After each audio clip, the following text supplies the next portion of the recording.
Bismillahirrahmanirrahim. Assalamualaikum warahmatullahi wabarakatuh. Innal hamdalillah nahmaduhu wa nasta'inuhu wa nastaghfiruh wa na'udzu billahi min shururi anfusina wa min sayyiati a'malina. May yahdihillahu fala mudilla lahu wa may yudlilhu fala hadiya lahu. Asyhadu an la ilaha illallah wa asyhadu anna Muhammadan abduhu wa rasuluh la nabiyya ba'dah. Allahumma salli wa sallim wa barik wa karrim ala habibina wa syafi'ina wa qurrati a'yunina Muhammad wa ala alihi wa sahbihi wa sallim tasliman katsira. Amma ba'd, nawaitu ta'allum wa ta'lim wal ifada wal istifadah wan nafa' wal intifa' lillahi ta'ala.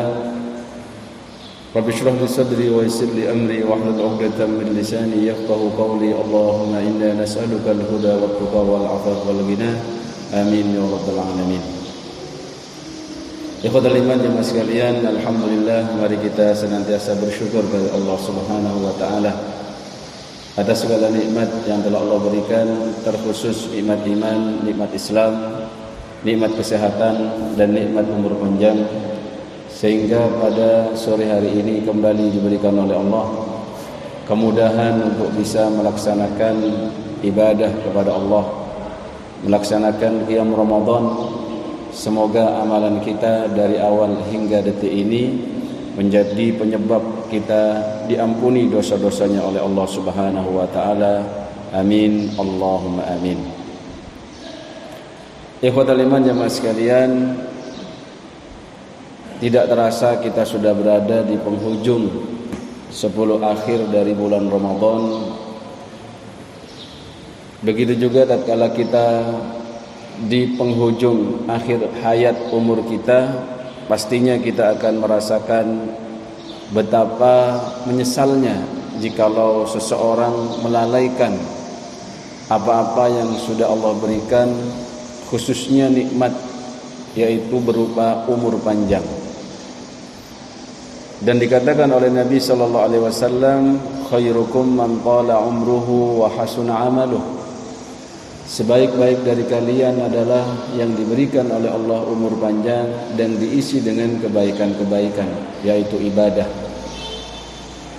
Wa syarrukum, dan sejelek-jelek dari kalian, man tala umruhu, mereka yang diberikan oleh Allah umur yang panjang, wa sa'a amaluh, tetapi diisi dengan keburukan-keburukan, kemaksiatan-kemaksiatan atau hal-hal yang tidak bermanfaat untuk dunia dan akhiratnya. Maka ikhwatal iman, mari kita syukuri nikmat umur ini, jangan sampai kita sia-siakan, khususnya bertemu dengan Ramadan. Dan Nabi SAW menyampaikan bahwasannya nikmatan, ada dua nikmat, maghbunun katsirun minan nas, yang mana manusia itu banyak lalai terhadap dua nikmat itu. Nikmat apa itu? As-sihhatu wal faragh. Nikmatnya sehat dan nikmatnya kesempatan. Kesempatan ini kan berarti umur. Jadi terkadang orang sehat tetapi tidak punya kesempatan, lalai. Ketika dia tidak disibukkan dengan hal-hal yang tidak membuat dia sibuk, maka dia pun berleha-leha. Terkadang dibalik, dia sudah punya kesempatan tetapi ternyata sudah sakit-sakitan. Maka ketika berkumpul dua ini Pak, nikmatnya sehat dan nikmatnya waktu kesempatan, ini jangan disia-siakan. Ikhwatal iman jemaah sekalian, Allah Subhanahu wa taala memberi peringatan kepada setiap manusia ini. Dalam surat Fatir ayat ke-37 Allah berfirman, "Awalam nu'ammirkum ma yatadakkaru fihi man tadzakkar wa ja'akumun nadhir." Bukankah kalian sudah diberikan oleh Allah umur dan diberikan dalam masa-masa mengaring umur itu peringatan-peringatan. Kalau nadhir di sini dimaknai oleh Rasul, dimaknai sebagai peringatan oleh Rasulullah sallallahu alaihi wasallam, maka sudah ada peringatan-peringatan dari sabda-sabda Nabi, dari larangan-larangan yang harus kita tinggalkan, dari perintah-perintah yang harus kita lakukan. Dan ada juga Para ulama yang menafsirkan bahwasanya an-nadhir dalam kehidupan ini salah satunya adalah asyaib. Asyaib itu uban. Hanya dengan kalau dicek rambutnya ada ubannya, itu bahkan ada hukum makruh mencabut uban. Satu-satu aja makruh, apalagi dicabut langsung banyak. Kenapa? Sampai nanti berkembang hukum itu. Bahwasannya makruh misalkan orang itu menyemir rambutnya. Bahkan kenapa kok kalau yang disemir itu dengan warna hitam itu yang makruh, selain hitam kok bisa tidak makruh? Nah, ini di antaranya. Kalau kita tarik kepada peringatan kehidupan itu, karena orang itu kalau sudah tidak mau dikatakan tua, itu repot. Apalagi cepondreng metura, dia mengode meloloh. Dia mengode ini merasa muda.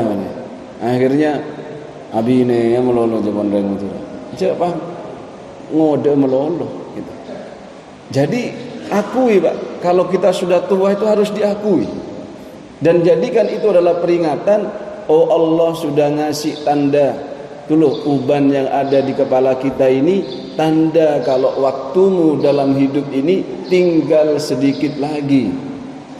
Maka ikhwatal iman, ketika Nabi bersabda a'maru ummati, umurnya umatku ini baina sittin wa sab'in, antara 60 sampai 70 tahun, kita harus sadar.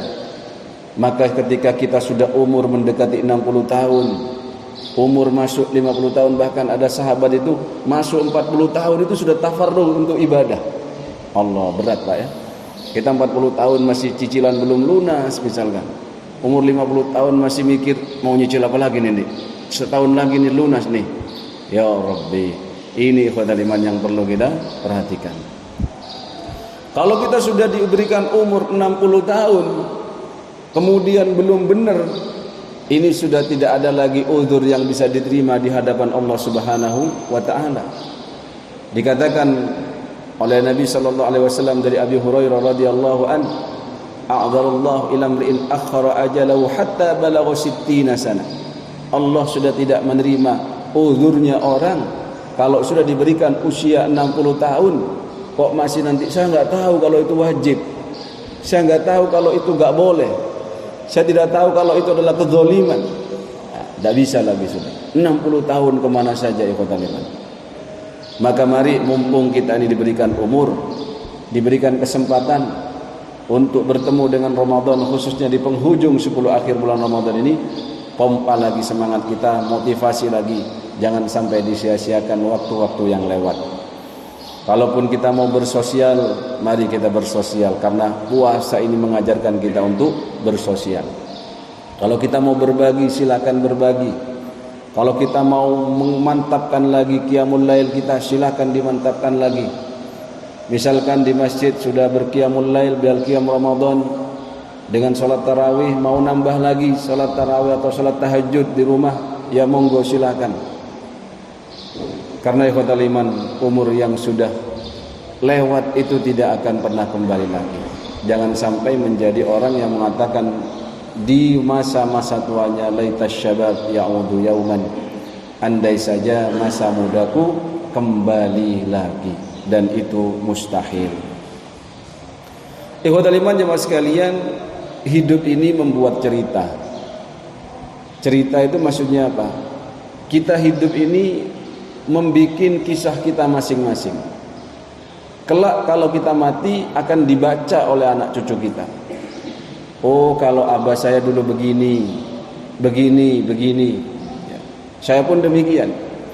Ketika saya mengingat suatu masa-masa kenangan dulu bersama abah misalkan, oh kalau gini nih abah itu kayak gini. Nah, itu kenangan ya kata dia. Maka mari bikinlah kisah hidup kita sebaik mungkin.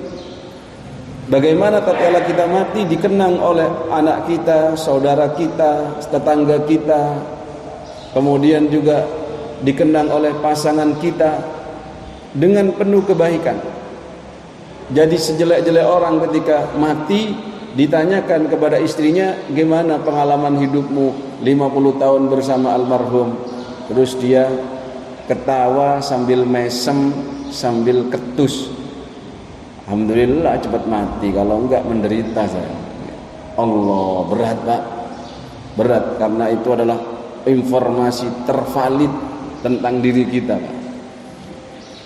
Ketika Siti Aisyah ditanya oleh ada seorang wanita ingin bertanya tentang Nabi, bagaimana hidupmu bersama Muhammad, bersama Nabi Muhammad.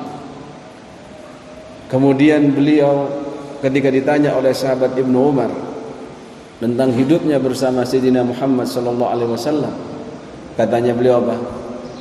Semuanya hidupku bersamanya adalah indah. Bahkan beliau ketika ditanya oleh seorang wanita yang ingin bertanya tentang akhlaknya Nabi Muhammad, beliau menjawab, khuluquhul Quran, akhlaknya bagaikan Al-Quran. Silakan baca Al-Quran, temukan disitulah adab dan akhlak Nabi sallallahu alaihi wasallam. Ikhwatal iman jamaah sekalian, apalagi kita ini nantinya kelak akan dibangkitkan oleh Allah Subhanahu wa taala atas dasar bagaimana kita mati. Dikatakan dari Jabir radhiyallahu anhu qala Rasulullah sallallahu alaihi wasallam, yub'atsu kullu 'abdin 'ala ma mata 'alaihi. Rawahu Muslim. Seorang hamba itu akan dibangkitkan oleh Allah sesuai dengan bagaimana dia matinya. Maka kita bisa bayangkan kalau seorang matinya adalah overdosis gara-gara narkoba, naudzubillahi min dzalik. Misalkan kita ini, kenapa kita harus membiasakan perkara-perkara baik itu sampai mendarah daging, sehingga kalau mendefinisikan apa itu akhlak, akhlak itu sifat yang masuk dalam hati dan perilaku kita, sehingga otomatis tatkala kita ini berlaku sesuatu itu spontanitas Pak. Itulah akhlak. Jadi orang misalkan kesandung itu berzikir astagfirullah gitu, itu berarti akhlak lisannya udah bagus. Kok kesandung mesu apesuan, berarti akhlaknya belum terpatri dengan bagus. Lah kalau kesandung aja mesu Pak, bagaimana kalau sakit gigi? Bagaimana kalau nanti sakit merasakan sakaratul maut yang dikatakan oleh Nabi sallallahu alaihi wasallam, inna fil mauti la sakarat, bahwasanya dalam kematian ada masa-masa sekarat itu, dan itu luar biasa sakitnya. Nabi saja sampai minta sama Allah, ya Allah, timpakan semua sakitnya umatku ini biar saya yang tanggung, saking sayangnya sama umatnya. Sampai beliau berkeringat dingin ketika masa-masa meninggal dunia dicabut, diambil oleh Allah nyawa yang mulia itu. Ikhwatal iman jamaah sekalian, maka mari kisah ini harus kita usahakan untuk bisa husnul khotimah. Kalau bahasa anak muda itu happy ending. Happy ending itu cakep gitu loh Pak, selesainya itu cakep. Lah kalau mau happy ending berarti harus ada niat, harus ada kesungguhan bagaimana tetap endingnya happy gitu. Bagaimana caranya? Saya dulu pernah sowan mamitkan ponakan yang mondok tapi boyong, belum waktunya sudah boyong, sama kiainya dinasehatin. Dan saya itu dengar itu waktu itu nasihat itu sampai melekat, sampai sekarang pun saya ingat-ingat. Kata beliau, urip itu, hidup itu harus husnul khotimah dalam setiap jenjangnya. Kalau kamu mau husnul khotimah ketika mati, sama dengan mencari ilmu, pendidikan formal, akademisi, itu juga harus husnul khotimah. TK husnul khotimah lanjut ke SD, SD husnul khotimah lanjutlah ke SMP, SMP lanjut ke SMA, SMA husnul khotimah ke S1, S1 husnul khotimah ke S2.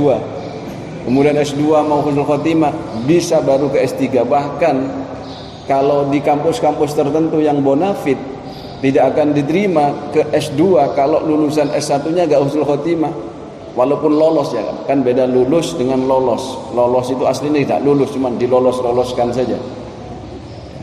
Ketika ada misalkan kampus-kampus yang bonafit tidak akan menerima kalau IPK-nya di bawah 3, misalkan, itu cerminan husnul khotimah.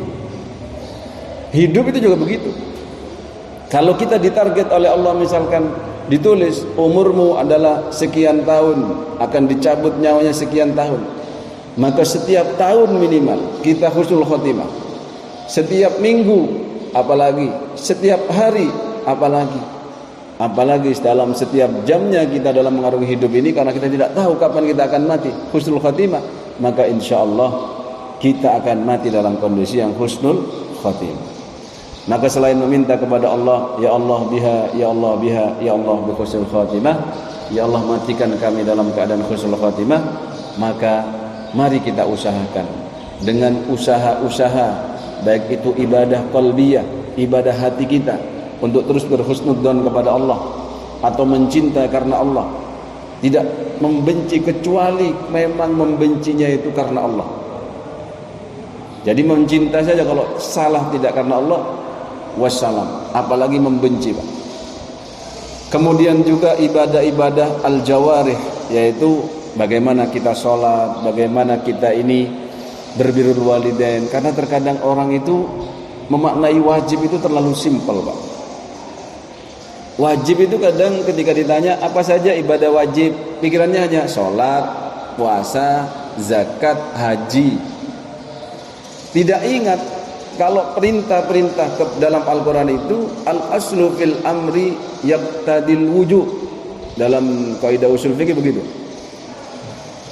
Perintah dalam Al-Quran yang ditandai dengan adanya fi'il amar itu, semuanya itu hukum asalnya adalah wajib. Sampai ada indikasi bahwasannya perintah itu dialihkan kepada yang sunnah. Misalkan kulu washrabu wala tusrifu, sampai ada namanya qarinah. Oh, ini bukan wajib, ini untuk lil ibahah misalkan, boleh. Ini untuk memilih, berarti ini tidak sampai derajat wajib. Tetapi semua perintah hukum asalnya dalam Al-Quran itu adalah wajib. Maka kalau ada perintah wa'ashiruhunna bil ma'ruf, dan pergaulilah mereka istri-istri kalian itu dengan baik, itu wajib, ya. Jadi mempergauli istri itu fardu ain, bukan fardu kifayah.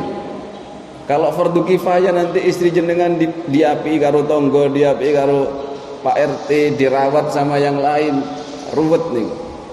Begitu juga, Pak, berbakti kepada kedua orang tua itu wajib. Banyak perkara wajib yang harus kita ketahui dalam Al-Quran, yang mana tatkala kita tinggalkan itu dosa kita, Pak. Akhirnya cerita hidup kita endingnya tidak bisa happy, tidak bisa husnul khotimah. Misalkan wa qadha rabbuka alla ta'budu illa iyyah wa bil walidaini ihsana. Perintah Allah untuk terus berihsan kepada kedua orang tua. Begitu juga bagaimana kalau kita seorang ayah, wa 'alal mauludi lahu rizquhunna wa kiswatuhunna bil ma'ruf. Bahwasannya Allah mewajibkan bagi kita untuk menafkahi anak-anak kita, baik itu makanannya, baik itu pakaiannya, semua wajib. Kalau kita lalaikan, berarti dosa itu sudah mengalir. Karena ada orang itu menganggap karena mungkin minimnya ilmu atau memang minimnya takwa, apalagi sudah cerai dengan istrinya, anaknya dibiarkan saja gitu. Tidak ada kewajiban, seakan-akan dia tidak punya kewajiban menafkahi. Padahal tidak ada mantan anak. Kalau mantan istri ada, tapi kalau mantan anak, mantan guru, mantan orang tua tidak ada. Semuanya harus sesuai dengan porsinya dan kewajibannya masing-masing. Misalkan bercerai, anaknya belum balik, wajib dia menafkahi sampai anak itu mandiri. Kalau dia adalah perempuan, wajib dia ini mendampingi sampai dia menikah, sehingga kewajibannya itu berpindah kepada suaminya. Begitu juga wajib kita, Pak, sebagai suami, sebagai ayah itu mencegah anak-anak kita dari api neraka. Qu anfusakum wa ahlikum nar. Berarti kalau ada anak kita buka-buka aurat, istri kita misalkan ke pasar buka-buka aurat, otomatis dosa yang kita dapat tertransfer. Apalagi naudzubillah kelak di hadapan Allah Subhanahu wa taala, ketika kita sudah mau masuk ke surganya Allah karena mungkin kita sudah merasa baik, beramal dengan kebaikan-kebaikan, ternyata dituntut oleh istri dan anaknya yang mengatakan, aku begini ya Allah karena bapakku tidak pernah mengajariku bagaimana beribadah kepadamu. Berat ini Pak. Maka ikhwatul iman jemaah sekalian, mari momentum Ramadan yang tinggal beberapa hari lagi ini kita gunakan untuk pelebur dosa, untuk kita bertobat kepada Allah, menjalankan perintah Allah, tubu ilallahi taubatan nasuha. Mari kita bertobat kepada Allah dengan taubatan nasuha, dengan taubat yang benar-benar, bukan taubat-taubat yang sambat. Ikhwatul iman jemaah sekalian, dan yang terakhir di antaranya mujahadah itu butuh perjuangan.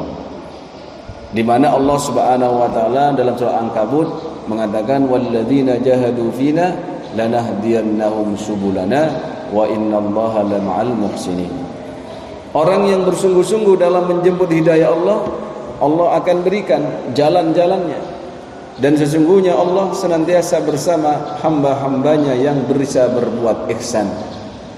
Berbuat ihsan dalam berbirrul walidain, berbuat ihsan dalam beribadah kepada Allah. Dan salah satunya ciri-ciri orang itu berihsan adalah satu, dalam amalnya senantiasa berorientasi kepada Allah. Yang kedua, dalam amalnya senantiasa sesuai dengan tuntunan Rasulullah. Dan yang ketiga adalah dalam amalnya senantiasa konsisten atau beristiqomah. Nah, istiqomah ini yang berat. 30 hari lebih baik kita beristiqomah dicicil ngaji itu. Satu juz. Oh enggak kuat. 5 lembar. Oh enggak bisa. 3 lembar. Daripada hari ini ngaji, besok lusa libur. Baru ngaji lagi setelah itu. Lalu libur lagi. Nah, itu kurang istiqomah. Jadi kurang ihsan. Dan ikhwan jemaah sekalian, beramal itu silakan ambil sesuai kemampuannya. Jangan sampai terlalu bernafsu akhirnya jeglak di tengah jalan. Ya, itu tidak dianjurkan. Jadi khudhu minal a'mali ma tutiqun. Kalau kita ini beramal kuatnya 10.000, ya 10.000 diistiqomahkan. Jangan sampai ambil gara-gara promo ini langsunglah 1 juta habis itu kapok dia. Gara-gara wingi iku kakean ngamal ya, langsung bangkrut rek. Padahal Nabi sudah bersumpah tidak akan miskin orang yang rajin bersedekah. Namun kita harus tahu bahwasannya dalam beribadah itu ada istilah al-iqtisad fil ibadah, yaitu bisa mengukur kadar kemampuannya dalam beribadah. Kalau mampunya beribadah misalkan semalam itu setengah jam, ya sudah setengah jam itu dinikmati. Jangan langsung karena nafsu langsung dihajar 2 jam, habis itu kebablasan subuhnya gitu. Ya, jadi nanti diukur masing-masing Pak. Walaupun ini 10 akhir bulan Ramadan, tapi kita punya kewajiban-kewajiban. Ibadah jangan hanya diartikan yaitu sholat tahajud, tetapi mencari nafkah juga ibadah, memberikan nafkah kepada istri dan anak juga ibadah, melayani suami, memberikan kemudahan kepada suami dan anak-anaknya dalam beraktivitas sehari-hari, itu juga bagian dari ibadah. Dan banyak sekali ibadah-ibadah baik yang wajib ataupun yang sunnah. Yang terakhir ikhwatal iman jemaah sekalian, mari kita contoh Rasulullah SAW. Diriwayatkan dari Aisyah radhiyallahu anha annaha qalat, sesungguhnya beliau berkata, kana Rasulullah sallallahu alaihi wasallam, Nabi itu idza dakhala al-ashr, kalau sudah masuk di 10 akhir bulan Ramadan, ahyal laila, menghidupkan malam-malamnya, wa ayqadha ahlah, dan membangunkan keluarganya, wajadda wa syaddal mizar. Wajadda itu bersungguh-sungguh, wa syaddal mizar, mengencangkan sabuknya, mengencangkan sarungnya. Petunjuk kalau Nabi di 10 akhir ini lebih paneng lagi ya dibandingkan sebelum-sebelumnya. Kalau kita pernah mendengar Nabi itu pernah dalam beribadah itu sampai bengkak kakinya. Bahwasannya ketika Siti Aisyah melihat seperti itu, beliau sampai kasihan sama beliau. Sampai-sampai beliau mengatakan, lima tasna'u hadza ya Rasulullah, kenapa panjenengan sampai ibadah itu sampai bengkak kakinya? Wa qad ghafarallahu laka ma taqaddama min dzambika wa ma ta'akhkhar. Padahal dosa-dosa panjenengan sudah diampuni oleh Allah Subhanahu wa taala. Qala lalu Rasulullah SAW bersabda, afala uhibbu an akuna abdan syakura. Apakah aku tidak suka kalau aku menjadi hamba Allah yang bersyukur? Maka ikhwatal iman, mari kita bercermin. Kalau Nabi yang tidak pernah berdosa lalu diampuni oleh Allah dosa-dosanya, bahkan dijamin masuk surga, itu ibadahnya sampai bengkak kakinya dalam urusan sholat. Maka ikhwatal iman, bagaimana dengan kita? Dosa yakin banyak, surga belum tentu jelas juga, mati juga belum tentu siap, dan lain sebagainya. Maka mari kita ini jadikan sebuah motivasi dan cerminan bagi kita, khususnya yang sudah mendekati umur usia yang sudah masuk senja. Walaupun yang muda juga jangan santai-santai, Pak, karena tidak tahu kita kapan akan mati. Kullu nafsin dha'iqatul maut. Dan idza jaa ajaluha la yastakhiruna sa'atan wa la yastaqdimun. Kalau sudah datang tidak bisa diundur dan tidak bisa maju. Maka kita mari berdoa bersama-sama dan berusaha bersama-sama, ta'awanu 'alal birri wat taqwa, saling bertolong-menolong dalam hal kebaikan, termasuk tanggung jawab keluarga kita. Aiqadha ahla itu adalah ta'awanu 'alal birri wat taqwa. Bangunkan istrinya, bangunkan anaknya. Kalau selama ini fokusnya mah bangunkan itu cuma suruh masak. Dek, bangun dek, yang mau sahur apa? Jangan itu saja, Pak. Kalau biasanya bangunin jam 3 hanya untuk suruh masak, jam 2 sekarang dibangunin. Dek, ayo wudhu dulu, tahajud dulu. Kalau memang mau imamin, tak imamin. Jadikan aku menjadi imammu dan kamu menjadi makmumku. Gitu. Kecuali istri sama nolak, Kak Mas, aku gak khusyuk nek kapan sholat nang burimu itu, ya, gak enak nek ngomong maca Al-Fatihah salah kabeh ngono. Waduh iki ruwet, Pak. Maka mari kita perbaiki kualitas bacaan kita, kualitas tartil kita. Kalau mungkin selama ini masih belum baik dalam tajwidnya, diperbaiki. Jadi kita harus introspeksi. Oh, saya bulan ini akan perbaikan dalam urusan kualitas bacaan. Silakan itu diperbaiki. Kualitas sudah bagus, berarti saya akan memperbaiki dalam urusan kuantitas. Dan kalau sudah bagus juga, dua-duanya, kualitas, kuantitas. Baik itu kalau biasanya hanya baca, dilanjutkan dengan tadabbur. Saya kira itu yang bisa saya sampaikan. Mohon maaf segala kekurangan. Semoga kita diberikan oleh Allah kemudahan untuk bisa terus beribadah kepadanya. U'bud rabbaka hatta ya'tiyal yakin, hatta ya'tiyakal yakin, sampai ada hadir dalam hati kita rasa yakin akan keberadaan Allah, yakin bahwasannya Allah itu Ghafurur Rahim, zat yang mengampuni dan merahmati. Apalagi kita adalah orang-orang yang beriman, dan kita minta kepada Allah semoga keimanan kita bawa sampai mati dan husnul khatimah, sebagaimana janji Nabi, man kana akhiru kalamihi la ilaha illallah dakhalal jannah. Barang siapa orang yang mati dalam kondisi la ilaha illallah, maka dia akan masuk surga. Amin, Allahumma amin. Mohon maaf atas segala kekurangan. Semoga menjadi ilmu yang manfaat, khususnya bagi yang menyampaikan. Subhanakallahumma wa bihamdika asyhadu an la ilaha illa anta nastaghfiruka wa natubu ilaik. Wassalamualaikum warahmatullahi wabarakatuh.